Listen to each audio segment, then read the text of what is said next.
Hey everybody, and welcome to another amazing episode of Finding Peaks. So grateful to be here on this beautiful winter day, 2022.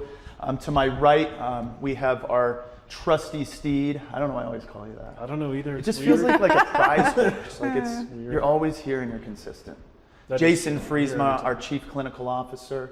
And we have our lovely guests over here. We have Brooke, as well as Stephanie, who are the family of Krystle Perez, who came through our program back in 2016. And we are here today in an effort to just celebrate Krystle and celebrate her cause and celebrate her loving energy, her connecting spirit, and as we just talked about, her tremendous fight with her mental health. But before we kind of get into the weeds with some of that stuff, I'd love to talk about Brooke as well as Stephanie. They've put together, and Mom, have put together a nonprofit. And so I want to just let them have the stage a little bit, talk a little bit about this nonprofit and how they're raising awareness for addiction and mental health through their beautiful cause. So I'll turn it over to you, Brooke. Yeah, thank you. You're welcome. So my family and I started the nonprofit KK Fearless after the loss of Krystle, my sister, and my brother Kevin as well, to an overdose. And so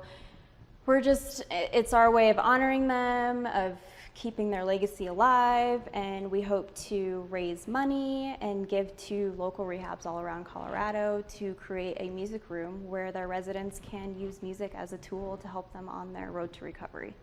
That is awesome. Now, was music something that Krystle was passionate about? Yeah, so we chose music because of Krystle and Kevin, who they were super musically talented. You might know this as well, but she had the tattoos with the music notes. We all did. All three of us did. Oh, okay, that's cool. And I'm not musically talented at all. that was them. But I do love music, and so it was just that was how we knew initially we wanted to give to rehabs, but we weren't really sure, and then we found our niche where we're like, oh, we can incorporate music, and that also honors them because they were so talented and loved music and loved to play music. So that's where we get the music piece from. That's so awesome. We get so many artists on our side of things. Yeah. And sometimes, artists I've found, certainly in family systems, sometimes they have a tough way of expressing themselves. Exactly. And giving them that opportunity to really express it through music, through art, whatever it might be, is just such a phenomenally connective outlet. Where do you show up in that cause, Stephanie? Yeah, so I am married into the family with Brooke, so we're cousins, but not blood related. And so obviously through that connection with the family and knowing Krystle and Kevin for the past almost 14 years since I've been a part of the family. But personally, like most of us, also know many addicts. I've lost friends to addiction, know a lot of people that are still struggling. I have close family members that are also addicts. And so I think at first, going through Krystle and Kevin, I hadn't opened up about my connection to addiction with Brooke as both sisters in a relationship, and so that has been an area for us to be strengthened by, our relationship, to just be able to talk about it in a space where we both know what we're going through. Yeah, understand each other. Each other, help support. And so, my just knowing addiction, knowing the challenge, being close as family members to the cause is really what sparked us to start just wanting to do something. We didn't know what it was going to look like, but we just wanted to do something. Yeah, I really honor that action-oriented step. I unfortunately talk to a lot of families of ones that have lost loved ones, and every family's like, what can I do? What can I do? Yeah. How do I do it? And you all are doing it. It's a pretty magical thing. I'm sure they'd be looking down and be like, those are my people. Let's go, Jason, what was your relationship potentially with Krystle? And I want to talk about Kevin too here in a little bit, just because I didn't get to meet Kevin. So we're going to give him some time here too, but what was your relationship? Krystle's going to get more time probably just because we knew her. Obviously she was a client in our program, and it was back when our program was a lot longer. Now we're a 45-day program with IOP on the back end of it, but I don't know if this is the time to talk about it, but like I can remember, like Krystle, I think came to our program like right before we went on a hut trip. Like maybe the day before, maybe 2 days, like literally right before. And I swear, I told her this later, like I thought she had like the coolest glasses because I couldn't see the arms. Oh yeah. But then she didn't have an arm on the glasses. Like, it was, like her glasses were broken. I'm like, how is that? It's one so side. cool that's staying on there. No, but like she didn't have an arm on the one side. It was glasses, and my and the one thing that immediately stuck out. I mean, that hut trip was amazing to be with her, but she was tough as nails, that one. Like she literally was going through withdrawals, you know, in the middle of nowhere and complained 0 times. She just needed to be by the fire, which makes sense. Yeah, checks out. But immediately, you know, there was just something about her. Like there was this essence to Krystle that was so engaging and so, I don't know, she just brought a life. And when you were talking about music, Brooke, like, I don't remember what the event was. I'm pretty sure one of the other clients had to go to the hospital for some reason, and it's back when, like, our whole house would travel as a pack, and so everybody went to the hospital, and there was a piano in there, and she just sat down and, like, blew everybody's hair back with what she could do on a piano, and everything she taught herself. Which makes sense. I just always remember wanting her to like express more and more of herself, and like she would like do it, and then I think she would, I don't know, feel embarrassed or ashamed or I don't know what, or like self-conscious maybe. I don't know, but there was always just something that I just really, that just profoundly touched me about her and her path. And then obviously with Logan too, and like walking through that, and there's just a lot of, there's so much life and then so much pain inside of that young woman. It just was, she was easy to like and easy to invest a lot of time and energy into trying to walk with her on her path. Thank you for that, Jason. I want to talk before we jump into it, Kevin. I didn't get the opportunity to meet Kevin. Will you tell us a little bit about Kevin? Yeah, Kevin, he was just as musically talented as her. They both, I feel like, had this like energy that just drew people to them. They were always loved and liked by so many people. They were the popular people all the time, everywhere they went. Kevin struggled with his addiction probably for just as long as Krystle, so probably over a decade. And the last year of his life, he was diagnosed schizophrenic and went through that with his medication and everything like that. And then I don't know what else to say about him. I don't really want to speak to his addiction, but he just was a very loving, kinding human being. So talented. He drew that picture. He's artistically talented, musically talented. And what year did he pass? He just passed in 2020, November. Yeah, it sounds like, mental health. And I love what you said there is like, we don't need to go into the addiction because it actually is, it's mental health. And people are struggling with mental health today. And, us here at Peaks, we're putting our best foot forward to bridge that gap. Because it is that unnecessary shame spotlight that gets shined. Oh, he was a substance user. It's different. It's not different. And we talked about that pretty candidly before the episode. So, sounds like a phenomenal human. Yeah, I would have loved to have met him. Yeah, it's so cool. He's great. Yeah. So he played a bunch of instruments? He mostly played guitar. Okay. He was really good at playing guitar. Awesome. Krystle was the one that was guitar and piano and violin and. Do any of them sing? No, Just play neither. a bunch I of think I'm the one. I just Okay. haven't started that yet. I think that's where I shine. Here we go. She's the lead singer I've of heard the some nonprofit. recordings of her voice. There's potential. Why don't you just sing a little for us? Okay, yeah. Let's just jump right in the deep end. We actually Here have we 2 go. women in programming right now that are literally after the commencement upon my last 2 groups, they got a guitar out and they sang a song that they wrote at Peaks, and I was just Wow. like, Yeah. mother of God. Right. So So yeah, I wanted to get into some questions about Krystle and just kind of pick your brain a little bit, because I want to make sure that we're telling her story in the right way. I want to make sure that the energy that we're putting out into this world fits. And so as her family, and really as maybe one of her closest people in her life, how should we be telling Krystle's story? I don't know. I mean, that's a great question. I would tell her story in the way that you knew her, because that's how I tell my story. I don't go off of what people tell me about her. I go off of how I knew her and who she was to me, and that's how I think you guys should share that.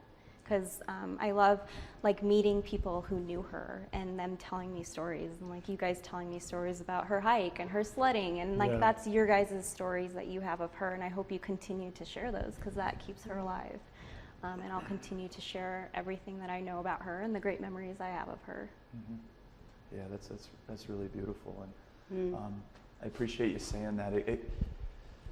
It can be really difficult at times, as we talked about before the show, to really carry that message on in a really infectious way. And I always feel, geez, I kind of feel a little bit guilty, because the only thing I know of your sister is absolutely perfect. You know, it's I get to watch her come in hopeless, and I get to see hope come alive, and that's the last I remember of her. And so the way that I want to tell her story moving out there is just in that way. Is I saw someone come in, a fighter's fighter, and fought a great fight, and experienced significant happiness in recovery. And that's how I remember her. Yeah, and that's what I love to hear. I love to hear different perspectives of how you guys knew her and connected with her in different ways. Yeah. How would you tell her story, Stephanie, from what you know of her? I mean, what comes to mind is just her intensity for love. Like, whenever she was around anyone, it was like she was just so present, right? Like, and I never remember, I mean, we all have like phones and stuff, but I just always remember her being like so present, and like whatever we were doing, it was like playing games at the table, like we would play games and puzzles and stuff. It was just like she was always just so there and just wanted to connect, and just genuinely loved being around these people that she cared for, that she was safe with, that made her laugh. Like, if she was like, I just keep going back to her laugh. Like, you can't, she made her presence known by the joy that she like filled the room with. Yeah, I don't think you can speak about her unless you bring up her laugh. Yeah. Yeah, it was just everyone knows her laugh. I mean, she would make fun of you, and you'd still be laughing with her, just because her laugh was so infectious that you didn't care. It's weird. I hear a little of her laugh. I do. I hear myself in it a little bit too. Yeah, when I laugh at certain times, it's usually like when I'm around people that knew her, which is really kind of cool. And then some pictures I notice, I'm like, oh my gosh, I look like Krystle.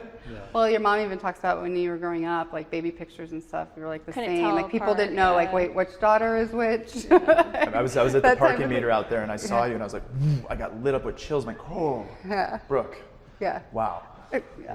Yeah, I get that a lot from Stephanie. When we had Krystle's, we celebrate her birthday every year, and Stephanie came and she was just staring at me and was like, "It is uncanny, like how much you look like her," and it freaks me out to stare at you right now. Yeah, I get that a lot. That is so, and it's really cool how you all have stayed pretty well connected. We were talking a little bit before the show of some of our other Peaks alumni that were here with Krystle. It's really cool that you all have been able to stay in touch with them a little bit. And it's really cool that they have supported us through this and have reached out to you guys to have, it's really a cool, tight-knit community, I think. Yeah.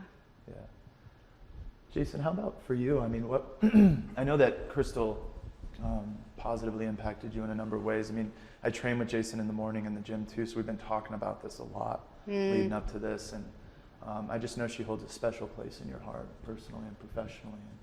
Yeah, I think, interestingly, like it's, like when we started Serenity Peaks and invited women into, it was a men's program, and then we start Serenity Peaks, and really, Krystle was in that kind of first cohort of young women that came into our program, and with it being a new program and new kind of adventure, I guess, for me and I think for us, Chris, I think it just created these really special bonds, like with that first group of people. And I do think of that hut trip that we went on. Like, I mean, I will never forget that. And I mean, I do have so many pictures in my phone of what we were doing and the hikes and this silly beanie that Krystle was wearing is like red, I think, and white, and but just a smile and like, so I think there was a piece of Krystle too that just signified just a really fun part of my career too, like selfishly, that just like there's that intersectionality there of like this is fun and like, and I think during that time too, we, you know, Chris, you and I would not joke, but like just be in amazement of like how different the women's program was from the men's program, and how just the depth of pain and trauma that came in versus the men. Not that they don't have their own problems, but like what the young women walked in with, it felt really heavy. And so I do think I invested a lot of time into really kind of wanting to make sure Peaks did well, but then of course as a result of that, like just really getting to know just that whole group that you've been mentioning, and and then Krystle, like she was in it, man, and like and when I think about her too, like she definitely was kind of the life of the party in a way, but not.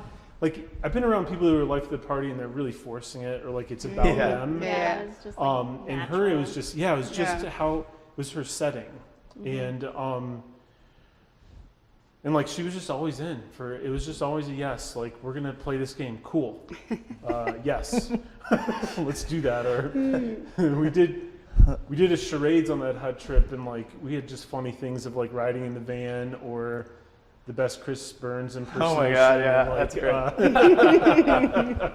And she just was in for that, even though she felt terrible. And that that sledding video that we had, if you remember that, like, I mean, she just did it all out. And like she went over that jump, and her glasses, one-arm glasses go flying everywhere. They may have had two arms at that time, I can't remember, but like it was, I remember, I don't mean for this to sound morbid, but like I remember thinking with this group too of like, unfortunately, I've done this long enough. I'm like, not everybody makes it out of this. And like I remember it broke my heart at the time, and then, unfortunately, not everybody made it out of that, and that hurts and sucks. Yeah. And I don't know, that gets me. Yeah. Because she was such an amazing, I guess, I think we're carrying her forward in a lot of ways. And like I said, that picture of her sits on my desk, like I just have a spot for it, and I've moved that desk dozens of times now, I think, but like that's always the first thing I put back up, because it's just a reminder, and we've, in the last year at Peaks, have said that we are here to save lives, and I want that reminder that like this is what saving lives really does mean, and because it is a life and death battle, and not everybody gets out of it alive. Yeah. It's cool to hear such a personal connection coming from, I mean, I see you guys as like you guys work with the rehab, right? And being on the family side of it, like we hear some stuff, what happens, while in recovery, while in different programs. But sometimes it feels like, addiction is such a big thing, and addicts are just numbers, and so to hear that there's actually like a memory and connection tied, and like it's, it wasn't just passing through your program, it's just another number, is really encouraging from a family perspective, that it's like, there is so much more than just a step-by-step and cranking through a system type thing. And so that's cool that, because not everywhere, right. But I do think, how we've chosen to run Peaks too, and this comes from Chris and how he started it, is like we we don't have to be 3 steps removed from the people we're helping. Like, we're all just people, and we're all doing the best we can, and Krystle was doing the best she could, and and we didn't have to create some sort of barrier to say, hey, we can't be in alignment with people who are just doing the best they can, and we had to be there with them. Yeah, and you guys bring up an absolutely great point as well, and we touched on it a little bit before the show, is just disrupting an industry too, really ensuring that the people that are treating our most vulnerable have the resources to do so. And if they don't have the resources to do so, it can end up causing more harm. And so that's been something that our CEO, my brother Brandon Burns, has been tried and true on over the last year. He's like, we are disrupting this industry. This is crap, the way people are being treated, to your point, as numbers and things of that nature. I mean, I find no greater joy than getting on an introduction call and saying, I can't wait to have a smoothie with your loved one. And they're like, what? And I'm like, yeah, I'm the founder. Like, that's my thing. I just drink smoothies with people in early recovery and celebrate you. They're like, wow. Because it does matter. Because we've never had more than 12 beds in our women's program. It's always been very intimate and very, very connected. Well, don't say never. We had 16 for about 2 weeks. Never. And then we learned. Way too many. Yeah. So let me ask you, Brooke, what would you say that one of the greatest things that you carry with you today that Krystle left behind? One of the greatest things that maybe you got from her throughout your guys' close connection? I don't know. That's a great question. I think it's hard to pinpoint just one thing. I carry a lot of both of them with me. And I think, like I was saying to Jason, that sometimes I can hear myself, or I can hear her in me. And I think that's a gift, really. Like, I find joy in that. Sometimes I may look at like her in pictures, or sometimes I may laugh like her. I think is really cool. But I think that's probably one of the things, is like, it's her laugh. It's being able to like still hear her laugh in me, which is really weird. Just laugh just to hear. Yeah, right? He's like, huh? That's cool. It's weird. It's trippy. But I have like lots of dreams about them. I feel like they come to me, and, which is really weird. But I mean, I still feel like they're with me everywhere I go. It's I haven't really separated myself from them, I guess. Yeah, I love that. What about the connection with Fearless and like the way she lived fearlessly? Like, because we've talked about that a lot, is like we strive for that, and like she had a lot of shame. I know that was really hard for her because she was also gay. And I know that was hard for her to talk to other people about. So it's not only like you're gay, but you're also an addict. And so you're looked down like doubly, it's like double marginalized because of that. And so but like you guys were saying, like anywhere, she was just the life of the party anywhere she went. And it was more so like behind closed doors, I feel like, is when she had that shame and stuff with her. But I think when she was out in front of other people, people saw this confidence in her and this sort of like fearless component to her. And so the whole fearless aspect that we have incorporated is like the ring she wore said fearless, but it's also how she acted, and how people saw her. Did you have a question? Well, I have a lot of questions, but I'm trying to sort them out. So, I mean, what a gift to kind of carry your siblings around like that and have them visit you in your dreams and all that. Yeah. And my question too is like, what's the weight of that? Yeah. The dreams, it's heavy. Because Krystle and I always talked about our dreams, just how vivid they were, and we would go to the bookstore every week and read dream books, and it was something that like we connected and bonded with. Wow. And so it's the dreams are hard, especially after the deaths. They were really hard, but now it's like they're like really they're like good dreams now, and so it's kind of refreshing in a way, but I don't think anything else is as heavy as that. I don't know. I love what you brought up too, is that's exactly my experience with Krystle, is even though we knew obviously through working with her that that shame lived inside, it was never in the center of the room. You know, it was something that fortunately or unfortunately she dealt with a little bit more independently. You know, I think that's a great point. She always has kind of this happy, joyous kind of persona, and it attracted the people around her and wanted people to get closer to her. I mean, I remember her graduation. That must have been maybe the coolest graduation of our first, you know, first couple cohorts of clients that have come in. And, I mean, it was just jam-packed in there. I remember. Yeah, I remember. Sitting on the floor. You know. It is interesting because, like, I remember as you were talking about her shame. It's weird to talk to you because, like, it just keeps flooding. But like her shame was also like some of the most sacred space. Like I think some of my best conversations with her were about the things that you just kind of brought up and that burden she carried, which that's when you felt the heaviness that she was carrying around too. Yeah. And I just remember, you know, my own reaction to that too was just almost feeling desperate to help her unburden herself with some of that, because almost wanting her to see her as everybody else saw her, Right. because I think sometimes she missed that. I feel bad sometimes, and guilt kind of sits in me, because it's like I had this whole like tough love approach.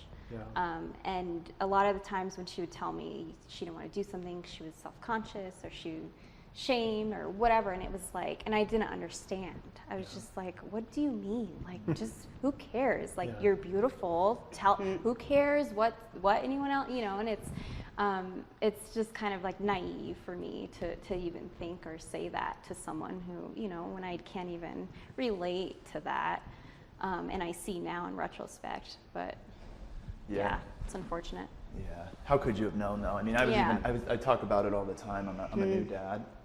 So I was reading the Dad to Be book in 2015, and I'm flipping through and I'm like, where's my mental health section? No, there's nothing there. Right. So we all show up, and to Jason's point, I think we do the absolute best that we can do. Yeah, you only know what you know. Yeah. But when Jason brought that up about Krystle and the shame, is I have experienced that, and it was heavy. And there was a piece of her that's like, I just somehow, some way want you to be able to see the way that the world views you, because it's spectacular. Right. You know, and that's the age-old journey of recovery with young people who've experienced a tremendous amount of shame and pain, is like, can we get them to see what we see before it's too late? Right. You know? And I think that's something I plan to do with this nonprofit, is to be an advocate for those people who are feeling that way, because I know how Krystle and Kevin felt that way, and I know what it looks like, and I know how it makes them feel, and I want like everyone to know that I'm an advocate for you. You know, it's like you can come to me, and you don't have to be afraid to tell me that you're using right now, or whatever the case may be, and I'm not going to look down on you, and I'm not going to judge you, because I saw it firsthand. And so I think that's kind of what I want to bring with this nonprofit as well, is just being an advocate for those who are suffering and in all this pain and the shame, and just break that stigma. Right. Really, I love the niche that you guys have thought about too, of creating a musical space, because I do think it's easy, you know, for us to meet people like doing sporting things or like physical activities and all kinds of things, but it does leave like a segment of people wrestling to get sober that need to engage with the arts, and like I think we do try to include arts in what we do, but that specific musical space, I think that's a powerful gift, I think, to give people. And we've certainly, you know, over the last, you know, 5 and 6 years or whatever, like we've had certainly people come through that, like, we have not the best keyboard in the world. No, it's not. Maybe we can hook you up with a new Yeah, one. right. It's not. I think But it it just is got fun to watch people who really get it, who you can sit down. And also, that's a vulnerable space too, because I think, you know, to exhibit your talents like that can feel really, well, vulnerable and really scary. And it is like, I remember Krystle would only let it out a little bit here and there, like little pieces, and then it was, of course, amazing when she would, but yeah, it was very incremental. Yeah, I think that's how they expressed themselves, Krystle and Kevin both. I saw that because they had a hard time. Kevin, I mean, wore his heart on his sleeve, really. Like, he was really open and transparent with you, but Krystle was much harder to crack, and I think the music helped her a lot with that and expressing it. And I know from experience, her and I just listening to music was like our way of bonding and like talking to ourselves. Yeah, just through lyrics. But yeah, I think the music part, I hope will help a lot.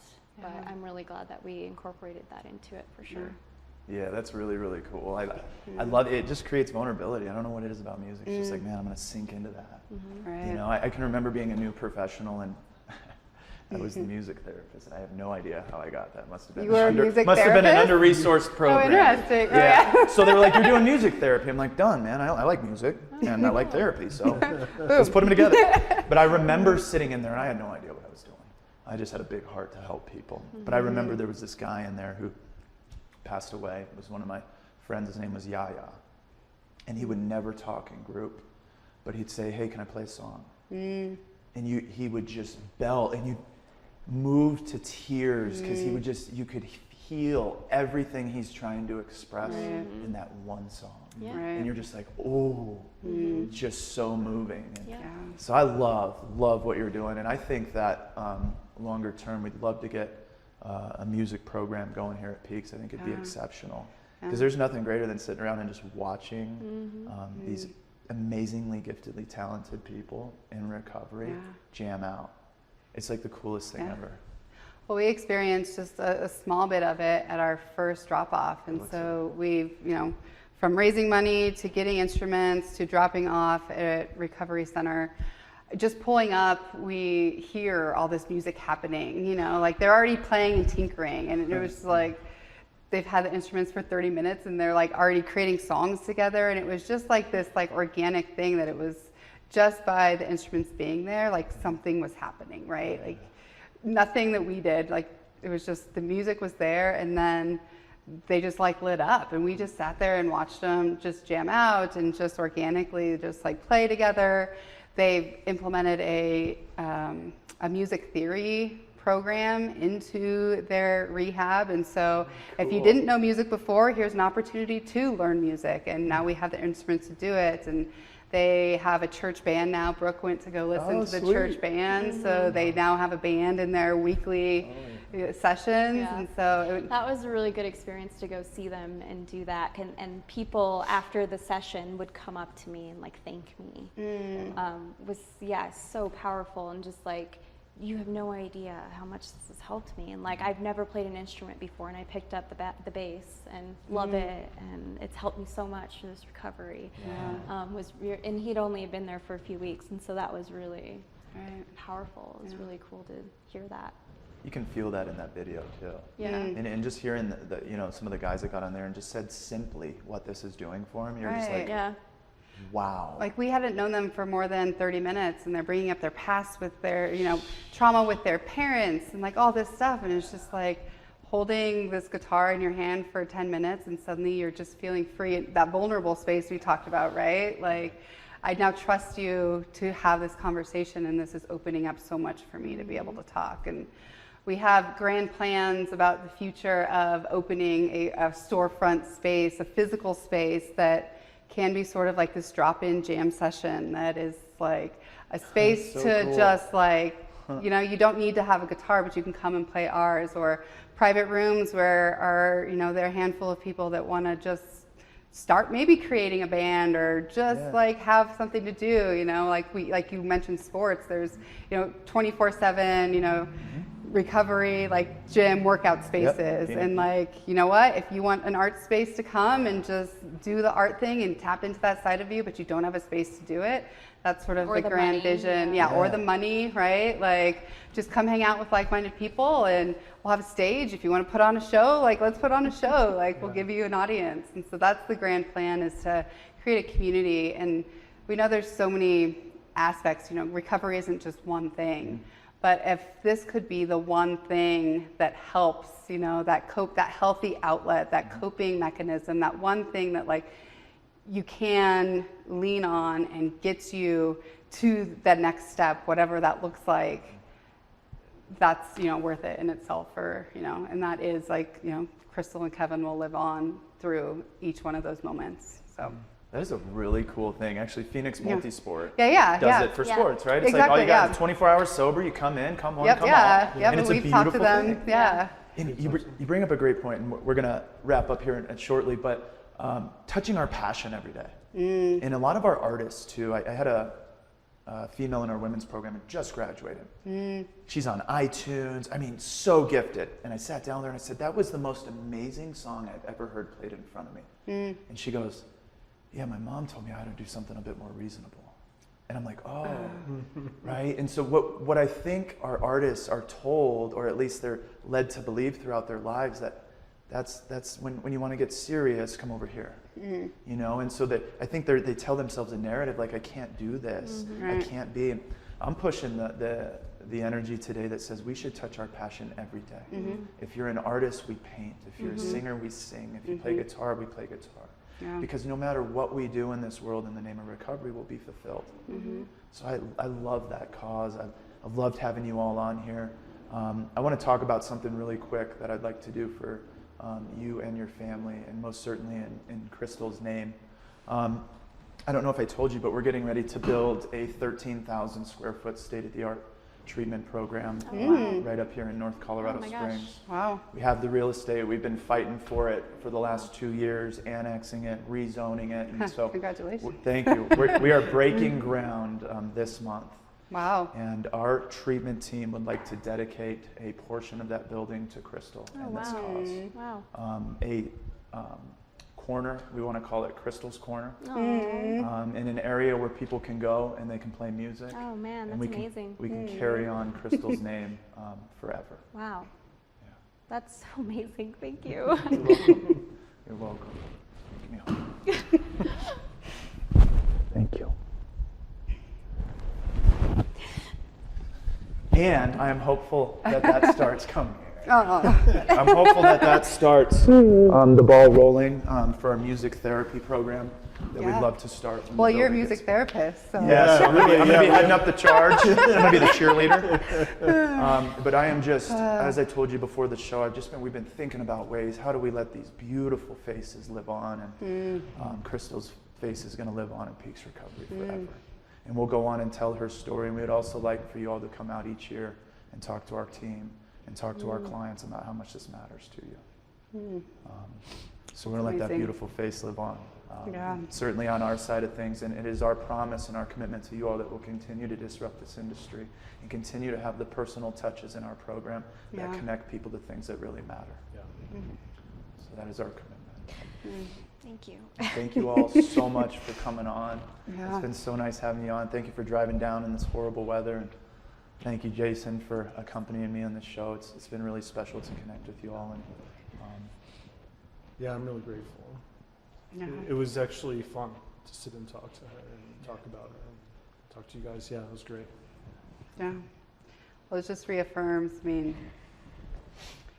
nothing about addiction for anyone is easy, right? There's so many different layers, but the fact that the efforts, the talk, the discussions, like the stigma, the shame, all of that, just, there is a reason for continuing to have the conversation. And I mean, we've been up and down with like where we're going with this nonprofit ever since Krystle passed away. And as soon as it hit, and like this is just a perfect example that like when you follow your passion, right? When you like see a gap, you feel a gap, and like it's coming from a place of just, you know, this can work, and that there is that need, and there's people that appreciate that it's all worth it. And so we're grateful for you for continuing to have the conversation and the dialogue, and seeing Krystle and Kevin and everyone else that you come in contact with as people and doing the best that they can. Yeah. Thank you all so much for coming on and sharing this vulnerable piece. But I think it's just a really important piece. And we'll let that memory live on in a really infectious, enthusiastic, and relentless way, because that's what Krystle left for me, was this relentless approach to the work. So thank you all. And that'll do it, everybody. Thank you all for coming on, tuning in. Please find us on all of your podcasts, Instagram, Facebook, anything else? TikTok. I knew you were going to say TikTok. I am the brand Okay. ambassador. Please tune into the TikTok. It's a good time. But until next time, thank you so much for joining us today. We miss you, Krystle, and we love you. Peace. Peace.